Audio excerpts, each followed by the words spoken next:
Hello everyone, welcome to परीक्षा zone, शिक्षा से परीक्षा तक। आज 23 तारीख है और आज हम 23 तारीख का करंट अफेयर करने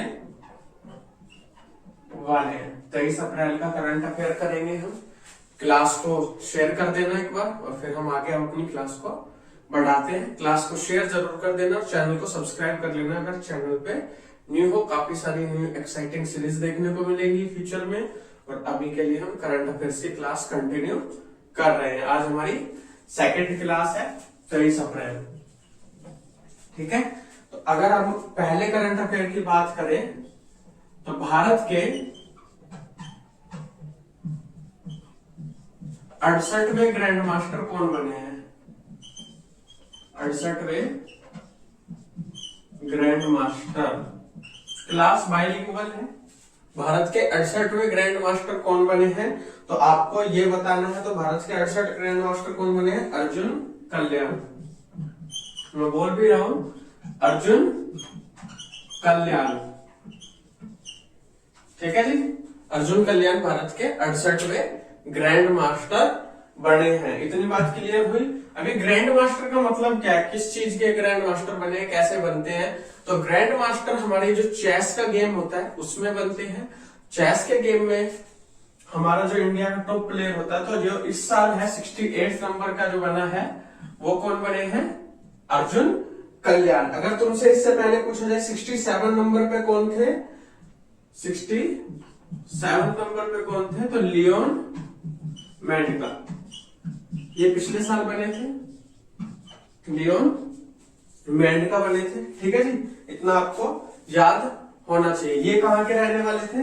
गोवा के। अब आपके लिए मैं क्लास में होमवर्क भी दे रहा हूं, ये बताना करना है ये कहाँ के रहने वाले हैं, अर्जुन कल्याण। ठीक है, चलो ये वाला करंट अफेयर आपका क्लियर हुआ। इसी के साथ मैं आपसे कुछ और बातें पूछ लेता हूं कि मास्टरमाइंड ऑटोबायोग्राफी किसकी है? मास्टरमाइंड ऑटोबायोग्राफी किसकी? यहां पे लिख देता हूं, मास्टरमाइंड ऑटोबायोग्राफी किसकी? इसके साथ ही कुछ स्टैटिक जीके के क्वेश्चन पूछ रहा हूं।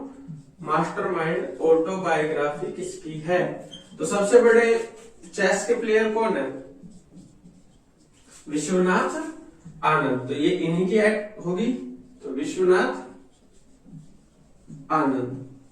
ठीक है, तो ये सबसे बड़ी जो चेस के प्लेयर है हमारे देश के टॉप प्लेयर है विश्वनाथ आनंद। मास्टरमाइंड ऑटोबायोग्राफी इनकी है। इन्हीं को ही पहला राजीव गांधी का खेल रत्न अवार्ड मिला था। कब मिला था? खेल रत्न अवार्ड कब मिला था? ये मिला था 1991 में। ठीक है, इतना क्लियर हो गया आपको कि भाई इनकी मास्टरमाइंड ऑटोबायोग्राफी है किनकी? विश्वनाथ आनंद की। और इनको क्या मिला है? पहला राजीव गांधी खेल रत्न अवार्ड 1991 में मिला है। अच्छा, इसी के साथ एक अवार्ड और पूछ लेता हूं जो करंट अफेयर का है। BBC sports person of the year. BBC sports person of the year, ये किसको मिला है? बीबीसी का sports person of the year. तो ये बताओ किसको मिला है? BBC sports person of the year award किसको मिला? 2020 का। और 2020 के साथ 2019 का भी बता देना। तो 2020 का मिला है कोनेरू हम्पी। ठीक है, कोनेरू हम्पी को 2020 का मिला। ये किस खेल की खिलाड़ी है? चेस की। ठीक है, और इसका पूछा जाए तो किसका मिला है? पीवी सिंधु, जिसको पिछले साल मिला था। ठीक है, BBC sports person of the year का अवार्ड 2019 में पीवी सिंधु को दिया गया। ठीक है, पीवी सिंधु को दिया गया। ये किस खेल से संबंधित है? तो आपको बताइए किस खेल से संबंधित है, बताओ। टेनिस या बैडमिंटन? तो ये है बैडमिंटन से संबंधित। ठीक है, तो बैडमिंटन से संबंधित है ये। इनको सिल्वर गर्ल के नाम से भी जाना जाता है, सिल्वर गर्ल के नाम से। ठीक है, सिल्वर गर्ल के नाम से जाना जाता है। ठीक है, क्यों? क्योंकि इन्होंने ओलंपिक में एकलौती महिला है जिन्होंने भारत के लिए ओलंपिक में सिल्वर मेडल जीत के दिया है। तो पीवी संधू को सिल्वर गर्ल के नाम से भी जाना जाता है। अब ये बताना है आपको कमेंट बॉक्स में, भारत की कौन सी पहली महिला है जिसने ओलंपिक में मेडल जीता था, ठीक है, और किस स्पोर्ट्स में जीता था और किस साल जीता था, ठीक है। ये आपको कमेंट करके बताना है। कमेंट जरूर किया कि आपको आंसर पता होता है तो ढूंढ के गूगल करके कमेंट करो, इससे आपको चीजें याद रहेंगी, ठीक है। ये हो गया हमारा पहला करंट अफेयर क्लियर। इसके बाद दूसरा करंट अफेयर करते हैं। मिगेल, इनका नाम है मिगेल दियाज कैनेल, ये नाम ऐसे ही है, मिगेल दियाज कैनेल, मिगेल दियाज कैनेल। तो इनको किस देश के नया राष्ट्रपति बनाया गया है? तो ये राष्ट्रपति बनाए गए हैं क्यूबा के। क्यूबा के नए राष्ट्रपति ये बनाए गए हैं। झारखंड मुक्ति मोर्चा की बात करें तो झारखंड मुक्ति मोर्चा कहां की पार्टी है? झारखंड मुक्ति मोर्चा, ठीक है। झारखंड मुक्ति मोर्चा कहां की पार्टी है? झारखंड की पार्टी है हमारी। इन्होंने क्या किया, जो इनके पास डोनेशन आती है ना इलेक्टोरल बॉन्ड के थ्रू, ठीक है, इलेक्टोरल बॉन्ड के थ्रू जो डोनेशन आती है, इन्होंने अपने डोनेशन को सार्वजनिक कर दिया, सबको बता दिया गया है कि कहां से हमें कितना रुपया मिला है, ठीक है। तो झारखंड मुक्ति मोर्चा के अध्यक्ष कौन है? तो वो कौन है हमारे? हेमंत सोरेन, और वही झारखंड के इस टाइम पे सीएम है, ठीक है। तो इतनी बात आपको क्लियर हो गई। तो ये था एक छोटा सा करंट अफेयर। इससे रिलेटेड चीजें आपसे मैं पूछ सकूं तो आप बता दो मेरे को भाई। जैसे इलेक्टोरल बॉन्ड के बारे में पता चला है, तो फर्स्ट म्युनिसिपल ग्रीन बॉन्ड, ये आपको कमेंट करके बताना है। म्युनिसिपल ग्रीन बॉन्ड किसके द्वारा लागू किया, किसके द्वारा लागू किया गया है, तो ये आपको बताना है मेरे को, ठीक है। ये वाला बताना है आपको कि किसके द्वारा किया गया। इसके बाद जो अगला हम देख रहे हैं, आपको अगला क्या बताना है? तो अगला बताना है, अब हम कर लेते हैं नेशनल अवार्ड की बात। इससे आपका एक क्वेश्चन तो पक्का पक्का आएगा ही। राष्ट्रीय पुरस्कार, राष्ट्रीय पुरस्कार, ठीक है। राष्ट्रीय पुरस्कार की बात करें तो राष्ट्रीय पुरस्कार में best film, best film, film तो समझ गए कि बेस्ट मूवी कौन सी है? तो छिछोरे, ठीक है। अगर बेस्ट एक्टर पूछा जाए, अभिनेता, तो अभिनेता में एक तो धनुष को दिया गया है और एक Manoj Vajpayee, Manoj Vajpayee. Best actress, actress मतलब हीरोइन जिसको हम कहते हैं, ठीक है। बेस्ट एक्ट्रेस की बात करें तो किसको दिया गया? कंगना, कंगना रनौत, सब जानते ही हो। कंगना रनौत को दिया गया है कौन सी फिल्म के लिए? मणिकर्णिका, मणिकर्णिका जो रानी की झांसी के ऊपर फिल्म बनाई गई है, ठीक है। तो ये तीन आपको अच्छे से याद कर लेने, इनमें से क्वेश्चन पूछा ही पूछा जाएगा, कंफर्म है। इसी के साथ अगर मैं पूछूं कि 51वां दादा साहेब फाल्के अवार्ड किसको दिया गया है? Dada Saheb Phalke award, Phalke award. तो दादा साहेब फाल्के अवार्ड 51वां है, वो दिया गया है किसको? तो रजनीकांत को, रजनीकांत को ये दिया गया है, ठीक है, 2020 का। 2019 का पूछूं तो अमिताभ बच्चन को दिया गया था, ठीक है, अमिताभ बच्चन को। और ये जो धनुष है इन्हीं का लड़का है ये, ठीक है, रजनीकांत धनुष के पिता हैं, ठीक है। इतनी बात क्लियर हो गई। अब आपसे अगर मैं पूछ लूं कि पहला दादा साहेब फाल्के अवार्ड किसको दिया गया था, तो क्या आप बता सकते हो? तो पहला दादा साहिब, फर्स्ट दादा साहिब का पहला अवार्ड किसको दिया गया था? तो ये दिया गया था देविका रानी को, ठीक है। ये भी पूछा जाता है कि पहली बार किसको दिया गया था। अब ये कौन सा है? 51वां है। पहला किसको दिया गया था? देविका रानी को। 2020 का दिया रजनीकांत को, 2019 का दिया अमिताभ बच्चन को। तो आपको इन चीजों को ध्यान से कर लेना है। इसके बाद आगे चलते हैं, नेक्स्ट देखते हैं। नेक्स्ट, विश्व पुस्तक दिवस, वर्ल्ड बुक डे। विश्व पुस्तक दिवस किस दिन मनाया जाता है, तो आपको ये बताना है।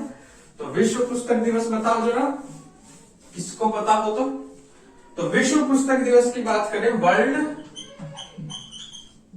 Book day. तो वर्ल्ड बुक डे 23 अप्रैल को मनाया जाता है। ठीक है, वर्ल्ड बुक डे को मनाया जाएगा 23 अप्रैल को। और इसकी जो थीम रखी गई है, क्या रखी गई है, अब और कौन सी किताब पढ़े। Okay, so your next book is, theme बोले तो कैसे लिखी गई है, okay so your next book is, और ऐसे डैश डैश देके क्वेश्चन मार्क, यहाँ पे कोई बुक का नाम। तो आपको ये एक थीम बताई गई है। ठीक है, इसी के साथ अगर और दिन पढ़ ले, कल ही पढ़ा है तो मैंने 18 अप्रैल को कौन सा मनाया जाता है, तो विश्व विरासत दिवस, वर्ल्ड हेरिटेज डे, विश्व विरासत दिवस। इसके अलावा 22 अप्रैल की बात करें तो पृथ्वी दिवस, पृथ्वी दिवस मनाया जाता है। ठीक है, इसके अलावा और बात करें तो 21 को तो मैंने बताया था सिविल सर्विसेज डे, सिविल सेवा दिवस, यूपीएससी से रिलेटेड जो कल पढ़ा रहा था मैं, सिविल सर्विसेज डे। क्लियर इतनी बात, तो ये आपको समझ आ गया। तो ये था हमारा वर्ल्ड बुक डे से रिलेटेड कुछ क्वेश्चंस, उसकी थीम, और उसी के साथ हमने 3 दिन और पढ़ लिए जो मोस्टली एग्जाम में पूछे जाते हैं। इसके बाद हमने एक समझौता किया है जर्मनी के साथ। हमने क्या किया है, एक समझौता। एक बार क्लास को शेयर जरूर कर देना, देखो पूरा मेहनत के साथ करा रहा हूं, आपको क्लास को शेयर जरूर करना है, लाइक जरूर करो अगर आपको वीडियो अच्छी लगी। हमने जर्मनी के साथ एक समझौता किया है समुद्री प्लास्टिक, अब मैं बाइलिंगुअल भी कराने लगा हूं। ठीक है, समुद्री प्लास्टिक कचरा जो होता है ना, ठीक है, समुद्री प्लास्टिक कचरे को कैसे हम समुद्र में जाने से रोके, उसके लिए हमने किसके साथ समझौता किया है, जर्मनी के साथ समझौता किया है। अगर जर्मनी की बात करूं तो जर्मनी की चांसलर कौन है, तो एंजेला मार्केल। ठीक है, एंजेला मार्केल क्या है, जर्मनी की चांसलर है। ठीक है, powerful women of the world, सबसे शक्तिशाली महिला है ये वर्ल्ड की, एंजेला मार्केल। अगर हम बात करें तो हमने एक अपना खुद का टारगेट रखा हुआ है, सिंगल यूज प्लास्टिक मुक्त भारत, सिंगल यूज प्लास्टिक मुक्त भारत, प्लास्टिक मुक्त भारत कब तक हो जाएगा, तो ये हमने टारगेट रखा है 2022 तक। ठीक है, कि हम सिंगल यूज प्लास्टिक से मुक्त हो जाएंगे 2022 तक। जो हमारी डिस्पोजेबल प्लास्टिक होती है जिसको हम एक बार यूज करते हो फेंक देते हैं। ठीक है, तो ये हो गया हमारा एक और करंट अफेयर। इसके बाद एक और लास्ट करंट अफेयर है, जल्दी से देख लेते हैं। और क्लास को शेयर करना भाई, देखो आपने लास्ट क्लास चलो अच्छे से देखी, आप क्लास को कंप्लीट देखा करो एक तो, और शेयर किया करो। ठीक है, क्लास को शेयर किया करो, हैंडले। और कल आपके लिए क्लास में कुछ इंफॉर्मेशन दूंगा जरूरी। ठीक है, कल बताते हैं आपको, कल वाली क्लास में जरूर देखना, बहुत ही जरूरी इंफॉर्मेशन है आप सभी के लिए। हैंडले का पासपोर्ट इंडेक्स आया है, इसमें हमें क्या बताता है कि भाई किस देश का पासपोर्ट ज्यादा ताकतवर है, मतलब किस देश का अगर कोई नागरिक घूमने बाहर जाएगा तो उसको अच्छी रैंक, मतलब जल्दी वीजा मिल जाएगा, कोई परेशानी नहीं आएगी, कोई दिक्कत नहीं आएगी। तो सबसे मजबूत किसका है, जापान का। किसका है, जापान का। और क्वार्टर सेकंड का है, क्योंकि ये ना अभी इन्होंने निकाला था, फिर से एक बार और निकाल दिया, तो इसमें जापान क्या है, पहले नंबर पे है। ठीक है, ये क्वार्टर सेकंड की बात कर रहा हूं मैं। और इंडिया की रैंक क्या है, इंडिया की रैंक अब की बार हो गई है 84, जापान एक फर्स्ट, इंडिया 84, तो लास्ट कौन है, अफगानिस्तान 110वें नंबर पे।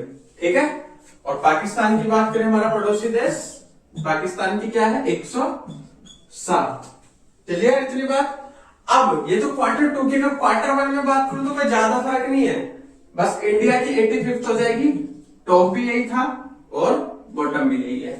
ठीक है, तो भारत की 85वीं रैंक हो जाती है। हेनले पासपोर्ट इंडेक्स, सीधा क्वेश्चन आता है पेपर में, हेनले पासपोर्ट इंडेक्स में भारत की रैंक क्या है? तो आपको याद होना चाहिए 84। अगर Q2 पूछे, Q1 पूछे तो 85th। और बच्चों क्लास को एक बार ना शेयर जरूर करना है आपको अच्छे से, और कंप्लीट वीडियो देखा करो एंड तक, ठीक है। और ज्यादा से ज्यादा चीजों को शेयर किया करो। और आपको कुछ और क्लासेस भी मिलने वाली है, उसके अनाउंसमेंट में आपको कल करूंगा क्लास के एंड में, तो इसलिए क्लास पूरी देखा करो, ठीक है। तो कुछ चीजें मैं आपको और नहीं कराने वाला हूं, उसके लिए आप तैयार रहिए। Thank you very much. Class को ज्यादा से ज्यादा शेयर कीजिए।